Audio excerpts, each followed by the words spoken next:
রবিবার স্পেশাল বাজার চলে এসেছে ইলিশ মাছ। এবছর বৈশাখ মাসের প্রথম ইলিশ, হয়তো অনেকেই পয়লা বৈশাখে খেয়েছে, তো আমাদের খাওয়া হয়নি। ইলিশ মাছ বাড়িতে এলে মাথায় প্রথমেই আসে হচ্ছে সর্ষে ইলিশ। তো যেরকম ভাবনা সেরকমই কাজ। ঝটাঝট ফোনে একটা সুন্দর রেসিপি দেখে নিলাম। দেখে নেওয়ার পরে এবার হচ্ছে আমার বানানোর পালা। একদিকে সর্ষে পোস্ত ভালো করে মিক্সার গ্রাইন্ডারে পেস্ট করে নিয়ে, আর সর্ষার ওই থাকে না খোসাটা, ওটাও আমি ছাঁকনিতে ছেঁকে নিয়েছি।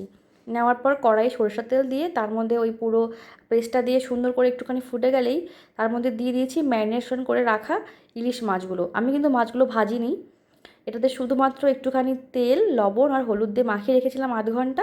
তারপর একটা একটা করে সুন্দরভাবে গ্রেভির মধ্যে ছেড়ে দিয়েছি। মাছগুলো কিন্তু ভীষণ নরম হয়, আমার তো উল্টাতে গিয়ে প্রায় একটা মাছ ভেঙেই গেছিলো।